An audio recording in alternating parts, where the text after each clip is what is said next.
Ready. Vashishtha आशुलिपि भाग 2 अभ्यास 20। माननीय उपसभा अध्यक्ष महोदय, शिक्षा मंत्री द्वारा प्रस्तुत इस विधेयक का मैं हृदय से स्वागत करता हूं। यद्यपि यह विधेयक काफ़ी देर से आया, परंतु फिर भी यह दुरुस्त आया, इसलिए मैं इसका हृदय से स्वागत करता हूं।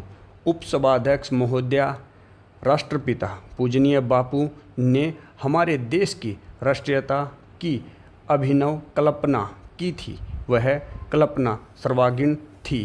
इस देश के विदेशी दासता से मुक्त होने पर इसका क्या भविष्य होगा, इसकी राष्ट्रीयता का क्या स्वरूप होगा, इसकी राजनीति का क्या स्वरूप होगा, इसका आर्थिक स्वरूप क्या होगा, यह सब उन्होंने इस देश के स्वाधीनता आंदोलन का सूत्रपात करने के साथ साथ मनोकल्पित कर लिया था और इसलिए उसको साधने के लिए उन्होंने 14 सूत्री रचनात्मक कार्यक्रम रखा था, जिसमें राष्ट्रभाषा हिंदी का प्रचार एक मुख्य कार्यक्रम था।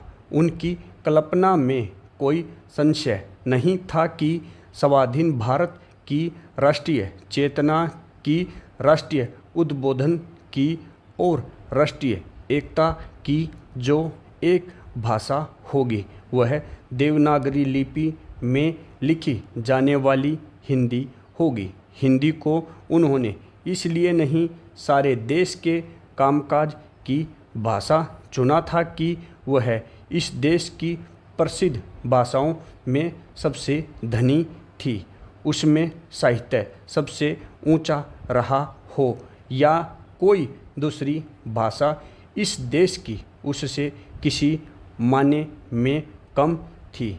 अपितु उन्होंने यह देखा था कि किसी भी स्वाधीन देश में जहाँ जनतंत्र होगा, जहाँ हर एक कार्य जनगणना के बहुमत के आधार पर होगा, जहाँ उस देश में जिसके 2/3 जनों की भाषा हिंदी हो, उसके सिवाय कोई और भाषा, चाहे वह कितनी उत्तम और समृद्ध क्यों न हो, सारे देश के कामकाज की भाषा आसानी से नहीं हो सकती।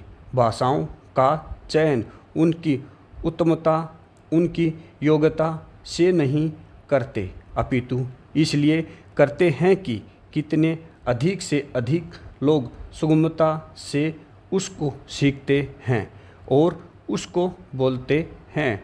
उसी कल्पना के साथ कांग्रेस के काम में महात्मा गांधी का आंदोलन आरंभ होने से ही हिंदी को राष्ट्रभाषा का स्थान प्राप्त हो चुका था और उन्होंने हिंदी साहित्य सम्मेलन के द्वारा, राष्ट्रभाषा प्रचार समिति वर्धा के द्वारा और दक्षिण भारत हिंदी प्रचार सभा के द्वारा, जिसकी स्थापना का एकमात्र श्रेय उनको था, हिंदी के प्रचार कार्य को स्वयं उन्होंने भारी योग दिया और इन सभी संस्थाओं के वे अध्यक्ष रहे, साहित्य सम्मेलन के भी अध्यक्ष रहे। पूर्णविराम।